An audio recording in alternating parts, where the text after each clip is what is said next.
Vamos lá então finalizar os nossos assuntos nesse semestre, fazendo a correção da última atividade.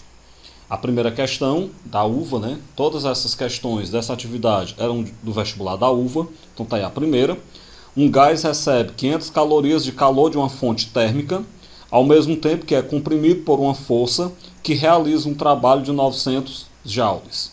Em joule, calcule ou qual a variação da energia interna desse gás. Considere que uma caloria é 4,2 joules aproximadamente. Bem, a quantidade de calor recebida pelo gás, o Q1, né, que a gente diz, é de 500 calorias. Lembrando que uma caloria é 4,2 joules, quando eu pegar o 500 e multiplicar por 4,2, nós vamos ter que a quantidade de calor recebida por esse gás é de 2.100 joules. Além disso, o gás ele sofre um trabalho de menos 900 joules. Por que o trabalho é negativo? Porque o gás ele sofre o trabalho, já que a questão fala que o gás é comprimido. Então ele sofre o trabalho, é um trabalho negativo. Bem, dessa forma, da primeira lei da termodinâmica, nós sabemos que a variação da energia interna é a quantidade de calor menos o trabalho.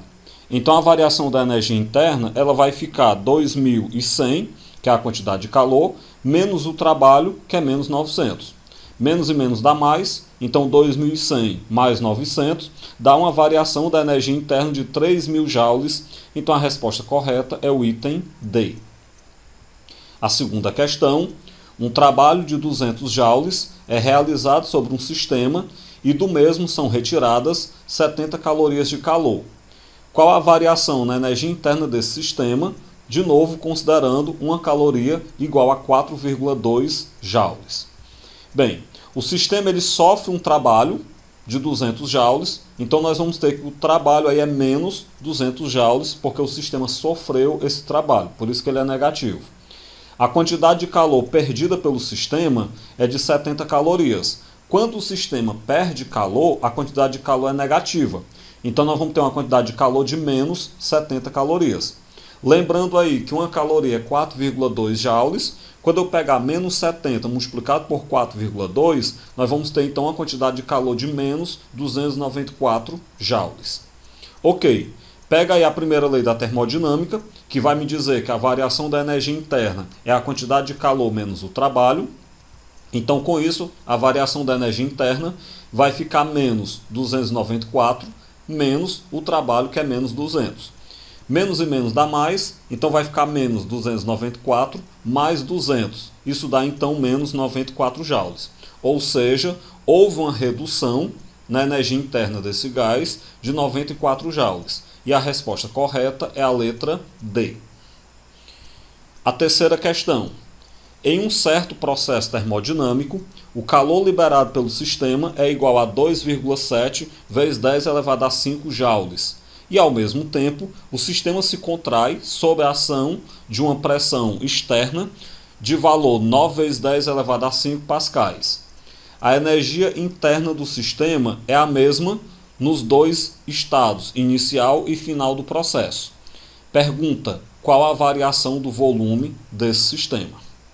Bem, o sistema ele perde uma quantidade de calor de 2,7 vezes 10 elevado a 5 joules. Isso quer dizer, então, que como ele perde, é uma quantidade de calor negativa, portanto, o Q vai ficar menos 2,7 vezes 10 elevado a 5 joules. E a sua energia interna, ela não varia, ou seja, a variação da energia interna do sistema é zero. Por que a variação da energia interna é zero? Porque a energia interna no início e no final do sistema é a mesma. A questão fala isso no enunciado. Se a energia no início e no final do sistema é a mesma, não há variação da energia interna. Então, variação da energia interna é zero. Bem, assim, pela primeira lei da termodinâmica, tem como a gente saber o trabalho que esse sistema sofreu. Porque vai ficar a variação da energia interna é a quantidade de calor menos o trabalho. A variação da energia interna é zero. Isso é igual à quantidade de calor, que é menos 2,7 vezes 10 elevado a 5, menos o trabalho. Eu jogo o trabalho para o começo com o sinal trocado, então nós vamos ter um trabalho de menos 2,7 vezes 10 elevado a 5 joules. Como esse trabalho é negativo, isso quer dizer que o sistema sofreu esse trabalho. Como foi dada a pressão constante a que esse gás estava sujeito, que era de 9 vezes 10 elevado a 5 pascais, então nós temos que a definição de trabalho, ela me diz que vai ser a pressão multiplicado pela variação do volume. Como nós já sabemos que o trabalho é de menos 2,7 vezes 10 elevado a 5 e que a pressão é 9 vezes 10 elevado a 5, dá para eu descobrir a variação do volume pegando o 9 vezes 10 elevado a 5 e passando dividindo. Então aí você corta 10 elevado a 5 com 10 elevado a 5 e você vai dividir menos 2,7 por 9. Ao dividir, nós vamos ter menos 0,3 metros cúbicos. O que isso quer dizer? Isso quer dizer então que o volume desse gás se reduziu 0,3 metros cúbicos, de forma então que a resposta correta é a letra A. A quarta questão. Um ar-condicionado retira 1,08 vezes 10 elevado a 5 joules de calor por minuto de uma sala que está sendo resfriada. E no mesmo intervalo de tempo, ele despeja 1,44 vezes 10 elevado a 5 joules de calor no ambiente externo.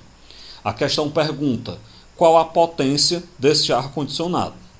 Bem, a cada intervalo de tempo de 1 minuto, que equivale a 60 segundos, nós vamos ter que a quantidade de calor retirada da fonte fria é de 1,08 vezes 10 elevado a 5 joules, e a quantidade de calor despejado na fonte quente, que é o Q1, é 1,44 vezes 10 elevado a 5 joules. Dessa forma, então, pela segunda lei da termodinâmica, tem como a gente saber qual foi o trabalho ou qual é o trabalho realizado por esse gás. Porque o trabalho é o Q1 menos o Q2, então vai ficar 1,44 vezes 10 elevado a 5 menos 1,08 vezes 10 elevado a 5. Isso vai me dar, então, um trabalho de 0,36 vezes 10 elevado a 5.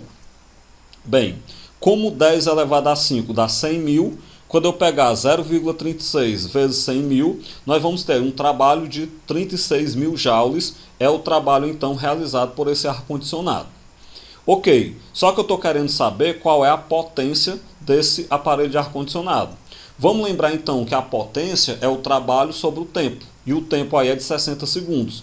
Então nós temos que a potência vai ficar 36 mil joules de trabalho sobre 60 segundos. Quando a gente pegar e dividir, nós temos então uma potência de 600 watts desse aparelho de ar-condicionado e a resposta correta é o item B. A quinta questão. Um gás absorve uma quantidade de calor Q em uma transformação isovolumétrica se T é o trabalho realizado por esse gás e ΔU a variação da sua energia interna, podemos afirmar que. Qual é a relação entre Q, T e ΔU? O que a gente pode afirmar sobre isso? Primeira coisa que eu devo me atentar é que se trata de uma transformação isovolumétrica. Se a transformação é isovolumétrica, não há variação de volume. Então isso quer dizer que o trabalho é nulo, ou seja, o trabalho é igual a zero. Dessa forma, então, da primeira lei da termodinâmica, nós sabemos que a variação da energia interna é a quantidade de calor menos o trabalho. Só que como o trabalho é zero, vai ficar a quantidade de calor menos zero. Ou seja, a variação da energia interna equivale à quantidade de calor que esse sistema absorve, né? Dessa forma, então, a resposta correta é o item D. Sexta questão. Em uma determinada transformação, um sistema recebe 200 joules de calor e se expande realizando um trabalho de 350 joules. Qual a variação em sua energia interna? Primeiro, se o sistema recebe 200 joules, então a quantidade de calor recebida é uma quantidade de calor positiva. Portanto, a quantidade de calor, 200 joules positivo. Como o sistema se expande e realiza trabalho, o trabalho também é positivo. Então, um trabalho de 350 joules. Como eu quero saber a variação da energia interna, eu posso pegar a primeira lei da termodinâmica, que eu tenho que a variação da energia interna é a quantidade de calor menos o trabalho. Isso vai ficar, então, 200 menos 350. Ou seja, a variação da energia interna é de menos 150 joules e a resposta correta é a letra B. Sétima questão.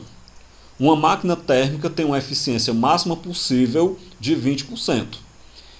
Quanto calor a máquina retira de sua fonte à mais alta temperatura para realizar 10 kJ de trabalho?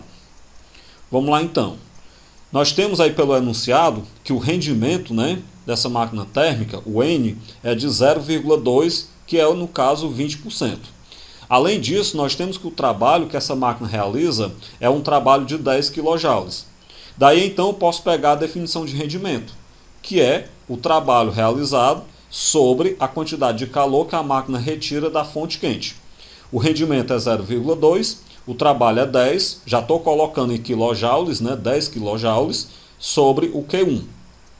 Eu troco de lugar o Q1 com o 0,2, então vai ficar que o Q1 é 10 dividido para 0,2.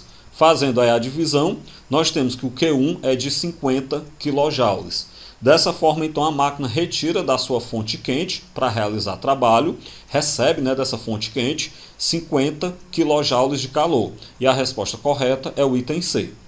Dessa forma, então, a gente finaliza a correção da nossa atividade e finalizamos aí os nossos assuntos referentes ao primeiro semestre desse ano.